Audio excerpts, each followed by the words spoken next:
Hi friends, welcome to my channel Kalyani vlogs and cooking. இன்றைக்கி பலாக்காய் வச்சு ஒரு பிரியாணி போட போகிறேன். மட்டன் பிரியாணி மாதிரி இருக்கும். பலாக்காய் ஒரு 1/4 கீத்து இப்படி இந்த மாதிரி பெருசாக வெட்டி வச்சுருக்கேன். பாசுமதி ரைஸ் தான் வச்சுருக்கேன். ஒரு டம்ளர் வச்சுருக்கேன். அதுக்கு தாளிக்கிறதுக்கு 2 பட்டை, ஒரு சின்ன கல்பாசி, 2 கிராம்பு, ஒரு ஏலக்காய் வச்சுருக்கேன்.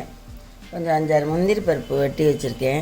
இந்த ஒரு ஸ்பூன் இஞ்சி பூண்டு பேஸ்ட் வச்சுருக்கேன். இதில் 1/2 ஸ்பூன் சோம்பு, வறுத்து அரைச்ச சோம்பு பொடி, 1 ஸ்பூன் மல்லிப்பொடி, 3/4 ஸ்பூன் தனி மிளகா பொடி வச்சுருக்கேன். காரம் உங்கள் காரத்துக்கு தகுந்த மாதிரி போட்டுக்கோங்க. இதுக்கு ஒரு பெரிய வெங்காயம், ஒரு பெரிய தக்காளி, கொஞ்சம் பட்டாணி, கொஞ்சம் கேரட் இது இருந்தால் போடுங்க, இல்லைன்னா வேண்டாம். பலாக்காய் ஒரு 1/4 கீத்து வச்சுருக்கேன். கொஞ்சம் கருவேப்பிலை, கொத்தமல்லி, புதினா வச்சுருக்கேன். இஞ்சி பூண்டு பேஸ்ட்டு 1 ஸ்பூன் வச்சுருக்கேன். இதெல்லாம் அப்புறம் பண்ணையில் காமிக்கிறேன். இதை தனியாக ஒரு 4 சத்தம் வேக வச்சுக்கிட்டோணும். அப்போ தான் உங்களுக்கு வேகும். லைட்டாக உப்பு போட்டு முதல்ல வேகாது, உப்பு போட வேண்டாம். 4 சத்தம் வேக வச்சுக்கிட்டுருங்க. அப்புறம் பிரியாணியோடு போட்டுக்கலாம். அப்போ இந்த அரிசியை நல்லா 2-3 தரம் கிளஞ்சிட்டு ஒரு 3 தரம் 20 நிமிஷம் ஊற வைங்க. போதும். ஒரு டம்ளருக்கு 2 டம்ளர் தண்ணி வச்சுக்கிறேன். நான் காயெல்லாம் இருக்குது வேகணும். நீங்கள் ரொம்ப பதமாக வேணால் 1.25 வச்சுக்கோங்க. நான் 1 டம்ளர் இருக்குது அரிசி, காப்பி டம்ளரில் 200 கிராம் டம்ளரில் நான் 2 டம்ளர் தண்ணி ஊற்றிக்கிறேன். எனக்கு கொஞ்சம் குழஞ்சாப்பில் வேணும். ரொம்ப இதையாக இருந்தால் சாப்பிட முடியாது.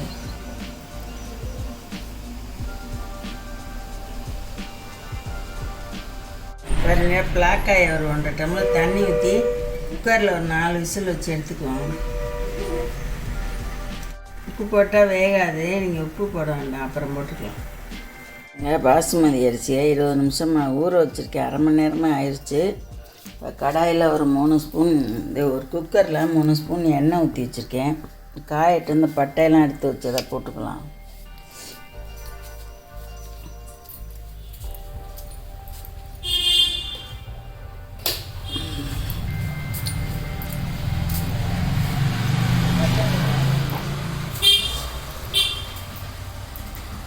காஞ்சிருச்சு. முந்திரி, பட்டை, ஏலக்காய், கிராம்பு, கல்பாசி எல்லாம் வச்சுருக்கேன். ஒரு இலை போட்டுக்குவோம். இது பொரியட்டும், காமிக்கிறேன்.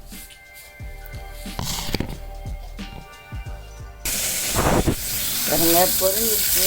இப்போ வெங்காயம் தக்காளியை போட்டேன். இந்த பட்டை கிராம்பெல்லாம் கவுந்துருச்சு. பொரிஞ்சால் தான் வாசமாக இருக்கும். இது இஞ்சி பூண்டு பேஸ்ட் போட்டுக்குவேன். இது வேகட்டும். முந்திரி எல்லாமே கொஞ்சம் சவந்துட்டு பாருங்க. இதுக்கு தேவையான உப்பை போட்டுடலாம்.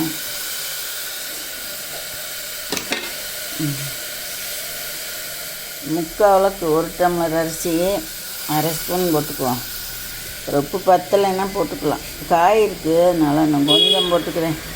பலாக்காயெல்லாம் இருக்குல்ல, 3/4 ஸ்பூன் போட்டேன். போட்டுக்குவோம். கொஞ்சம் வதங்கட்டும். இஞ்சி பூண்டு பேஸ்ட் போட்டுக்குவோம். இது கருவேப்பிலை கொஞ்சம், இதில் புதினாவோட போட்டுக்கிட்டேன். கருவேப்பிலை கொஞ்சம் போட்டுக்கலாம்.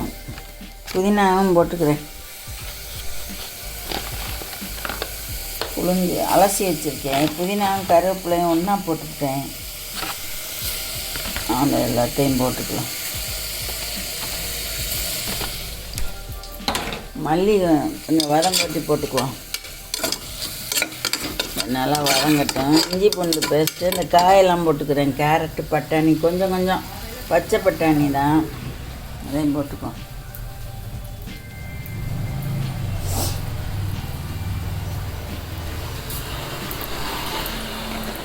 பாருங்கள், சின்ன கேரட் 1, பச்சை பட்டாணி ஒரு கைப்பிடி, அதையும் போட்டுக்கலாம்.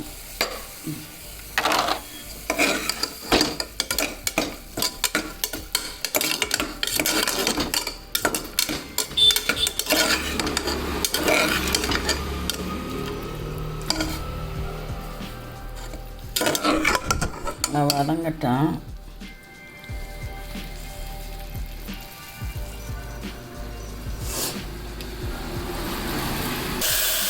காய் 5 நிமிஷம் வதங்கிச்சு. இஞ்சி பூண்டு பேஸ்ட் 1 ஸ்பூன் போட்டுக்குவோம். நல்லா பச்சை வாசனை போகிற வரைக்கும் நல்லா வதக்கிக்குவோம். வதங்கிட்டு மஞ்சள் பொடி, இந்த மிளகா பொடியெல்லாம் எடுத்து வச்சு எல்லாம் போட்டுக்குவோம்.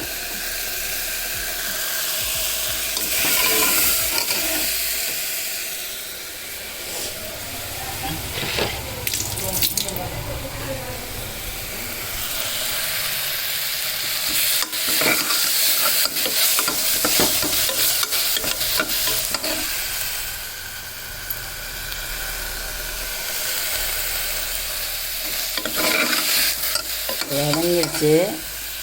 இந்த பொடியெல்லாம் போட்டுக்கலாம். சோம்பு பொடி, கரம் மசாலா பொடி, மல்லிப்பொடி, தனி மிளகா பொடி எல்லாம் போட்டிருக்கு. மஞ்சள் பொடி ஒரு அரை ஸ்பூன் போட்டுக்குவோம். மஞ்சள் பொடியும் போட்டுட்டு கிண்டி விட்டுலாம்.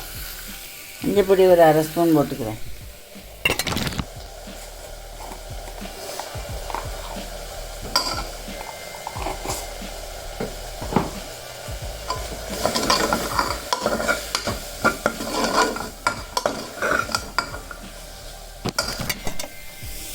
எல்லா பொடியும் போட்டேன். நல்லா கிண்டிக்கலாம். இப்போ பிளாக்காயும் போட்டு தண்ணி அளந்து ஊற்றிக்குவோம். 2 டம்ளர் ஊற்றிக்கிறேன். பிளாக்காய் மல்லி போட்டுக்கலாம். மல்லி கட் பண்ணி போட்டுக்கிறேன். மிளகா போட்டுக்குவோம். பிளாக்காய் 5 விசில் வச்சுட்டேன். நல்லா வெந்துருச்சு. வேக வச்சு போடுங்க. இப்போ நல்லா காயெல்லாம் வதங்கட்டும். எல்லாமே சேர்ந்துருச்சு. இந்த மாதிரி போட்டிங்கன்னா மட்டன் பிரியாணி மாதிரியே இருக்கும். Chicken biryani, mutton biryani. நல்லா எண்ணெயில் வதங்கட்டும். இப்போ மல்லித்தலையும் போட்டுக்கலாம். மல்லித்தலையும் கிள்ளி போட்டு 2 டம்ளர் தண்ணி ஊற்றிட்டேன். இந்த டம்ளரில் அரிசி எடுத்தோமோ 2 டம்ளர் ஊற்றிட்டேன். மஞ்சப்பொடி அரை ஸ்பூன் போட்டேன். இப்போ நல்லா கொதி வரட்டும். கொஞ்சம் தயிரும் எலுமிச்சம்பழமும் ஊற்றிக்கலாம். எடுத்துக்கிட்டு வரேன். பாருங்கள், நல்லா கொதிக்குது. இப்போ எலுமிச்சம்பழம் இதில் புளிஞ்சு வச்சுருக்கேன். 1 ஸ்பூன் ஊற்றிக்கலாம். 1 ஸ்பூன் ஊற்றிட்டேன். புளிஞ்சு வச்சுருக்கேன். இதில் தயிர் 1 ஸ்பூன் ஊற்றிக்கலாம். அதை கழுவிட்டு தயிர் 1 ஸ்பூன் ஊற்றிட்டு நெய் 1 ஸ்பூன் போட்டு இந்த அரிசியும் போட்டு கொதிக்க ஊற்றி நெய்யை போட்டு மூடி விடுவோம். கொத்தமல்லியும் போட்டேன். நானே வீடியோ எடுக்கிறனால சரியாக காட்ட முடியல. அதுக்கு ஸ்டாண்டில் காமிக்கிறதுக்கு தயிர் 2 ஸ்பூன் ஊற்றிக்குவோம். தயிர் 2 ஸ்பூன் ஊற்றிட்டேன். ஊற்றிட்டு கொதிக்கட்டும். உப்பெல்லாம் போதுமான்னு பார்த்துக்கோங்க. இப்போ அரிசியை போட்டுக்கலாம். நல்லா கொதி வந்துருச்சு. அரிசியை போட்டுக்கலாம். அரிசி இதை அப்படி வடிகட்டி வச்சுருக்கேன். இந்த அரிசியை போட்டுக்கலாம்.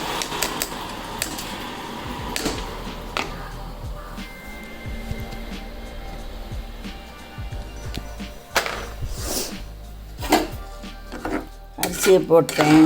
நல்லா கொதி வரட்டும். இந்த நெய் 1 ஸ்பூன் போட்டு மூடிக்க வேண்டிய. உப்பு போதுமான்னு செக் பண்ணி பார்த்துக்கலாம். இது கல்யாணக்கார வீட்டில் எல்லாம் வைப்பாங்க.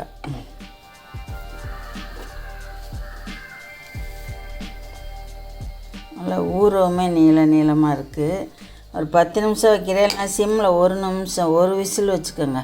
சிம்மில் 1 விசில் வச்சாலும் கரெக்டாக இருக்கும். உப்பு போதுமானு செக் பண்ணிக்குவோம். இறக்கி கொஞ்சம் மல்லித்தலை போட்டுக்கலாம். இப்போ நெய் 1 ஸ்பூன் போட்டுக்கிறேன். போட்டு மூடி வச்சிடறேன்.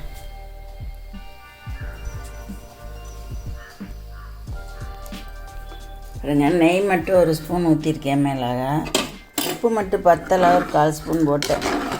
3/4 ஸ்பூன் போட்டு கொஞ்சம் 1/4 ஸ்பூன் கொஞ்சமாக சின்ன ஸ்பூன் அளவுக்கு தான் போட்டேன். பத்தலைன்னா செக் பண்ணி பார்த்துட்டு போட்டுக்கோங்க. கொஞ்சம் எலுமிச்சஞ்சாறு லைட்டாக ஊற்றிக்கிறேன். குழையாமல் இருக்கும் சாதம்.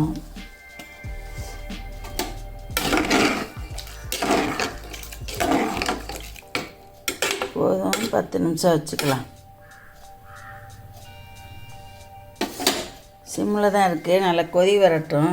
மூடி வெயிட் போட்டு சிம்மில் 10 நிமிஷம் வச்சுக்கோ. இல்லை 1 விசில் வந்தாலும் கரெக்டாக இருக்கும். சிம்மில் 1 விசில் வரணும். இந்த கொதி வந்துருச்சு. நான் விட்டு அடக்கி 10 நிமிஷம் வச்சுட்டு காட்டுறேன். பாருங்கள், 1 விசில் வச்சேன். 10 நிமிஷம் சிம்மில் வச்சு அடக்கி வச்சேன். கொஞ்சம் மல்லி போட்டிருக்கேன். இப்போ அந்த இதில் பிளேட்டில் எடுத்து வச்சுக்கலாம். நல்லா கரெக்டாக நீளமாக இருக்கு பாருங்கள்.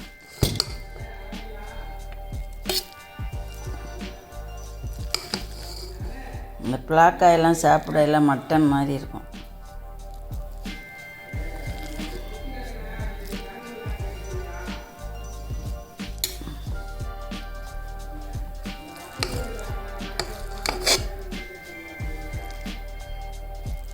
பலாக்கா பிரியாணி ரெடி ஆயிடுச்சு. இப்போ கொஞ்சம் கொத்தமல்லி போட்டுக்கலாம்.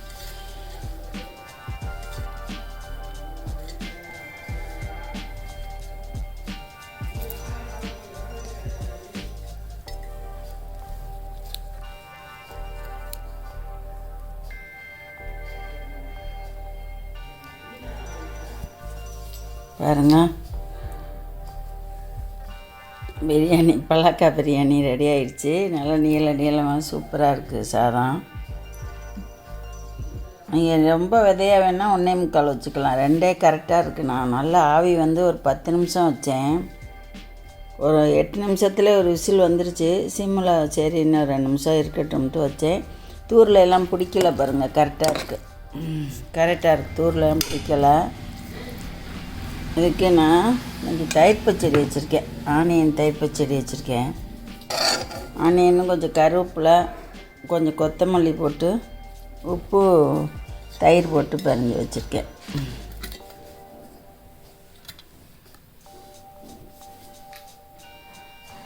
இதுபோல் நீங்களும் செஞ்சு பாருங்கள். உங்கள் லைக் அண்ட் கமெண்ட்ஸாக ஷேர் பண்ணுங்கள். மறக்காமல் சப்ஸ்கிரைப் பண்ணுங்கள். தேங்க்ஸ் ஃபார் வாட்சிங்.